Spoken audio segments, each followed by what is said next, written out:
Este vídeo explora as vidas e os fins trágicos dos presidentes africanos que encontraram seus destinos de maneiras mais perigosas, oferecendo uma janela para a complexa teia da história política africana. Já se inscreve no canal, deixa o like, vamos começar. Patrice Lumumba, República Democrática do Congo.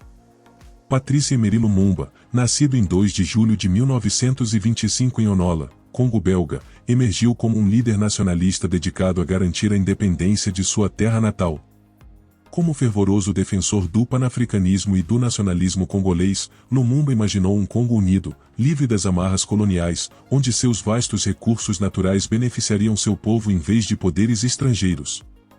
Em junho de 1960, a visão de Lumumba se concretizou quando a República Democrática do Congo alcançou sua independência da Bélgica.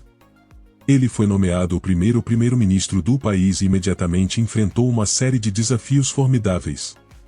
A transição abrupta do país do regime colonial significava que ele carecia de um aparato administrativo experiente. Além disso, movimentos separatistas regionais, particularmente o liderado por Moise Tshombe na rica província mineral de Katanga, exacerbaram ainda mais a situação política frágil. O estilo de liderança de Lumumba, marcado por sua assertividade e recusa em subordinar-se aos interesses ocidentais, inevitavelmente criou atritos.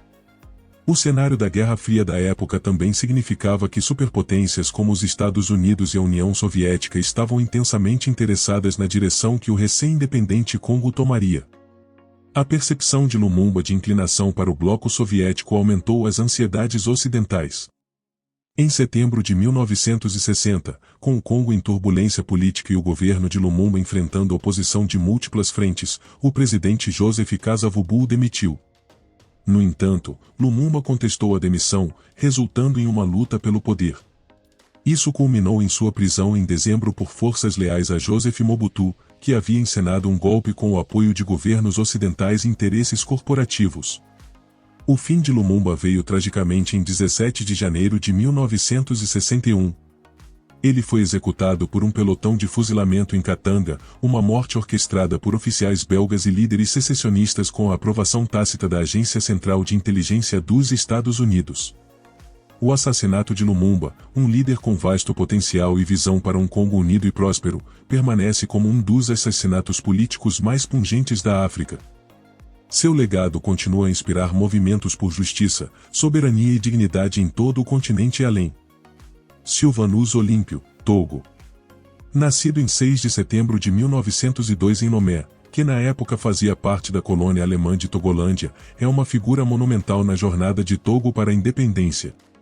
Um homem educado com uma visão para um Togo próspero e autônomo, Olympio prosseguiu seus estudos em Londres e depois trabalhou por um tempo nos Estados Unidos. Ao retornar a Togo, ele estava determinado a libertar sua terra natal do jugo do domínio colonial. As habilidades de liderança de Olympio rapidamente o impulsionaram à vanguarda do movimento de independência de Togo, com sua abordagem dinâmica e oratória articulada. Ele conseguiu mobilizar as massas em apoio ao fim do domínio colonial francês.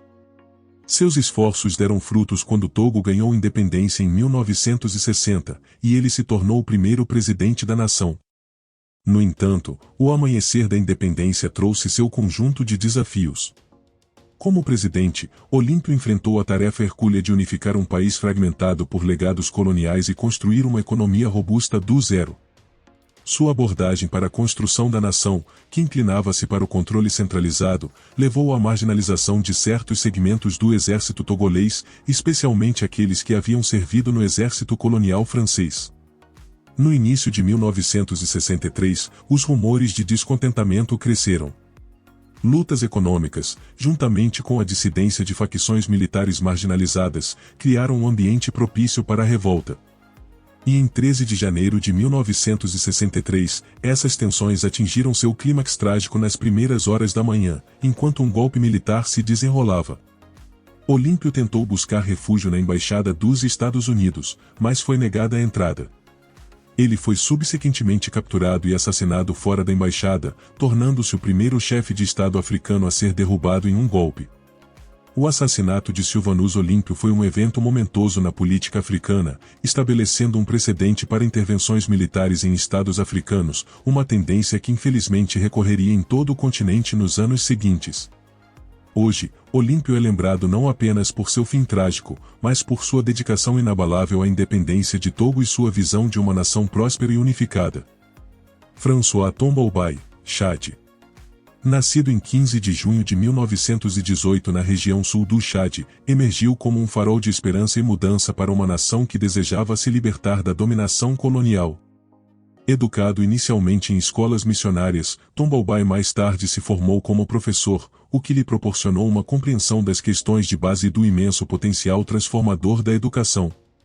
Quando o Chad começou sua jornada para a independência da França, as qualidades de liderança de Tombalbaye rapidamente o impulsionaram ao destaque.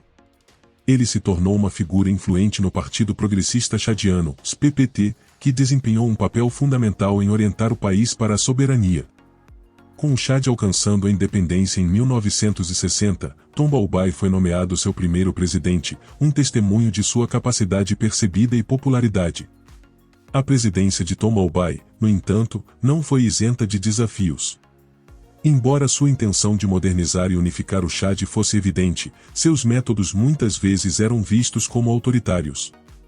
Ele suprimiu a oposição, restringiu liberdades e, às vezes, recorreu a práticas tradicionais, como os ritos de iniciação do Iondo, para fomentar a unidade e lealdade. Táticas como essas, combinadas com um favoritismo percebido em relação ao sul cristão sobre o norte muçulmano, semearam sementes de descontentamento.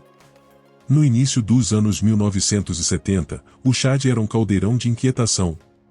Facções rebeldes, particularmente das regiões do norte, começaram a se opor ativamente ao governo de Tombalbaye. A resposta do presidente foi uma mistura de supressão forçada e esforços de apaziguamento, incluindo a mudança de seu nome cristão, François, para o nome africano, Ngarta. No entanto, as medidas fizeram pouco para estabilizar a situação. Em 13 de abril de 1975, as tensões culminaram em um golpe orquestrado pelo exército chadiano. Tombalbaye foi preso e, em um evento rápido e brutal, executado.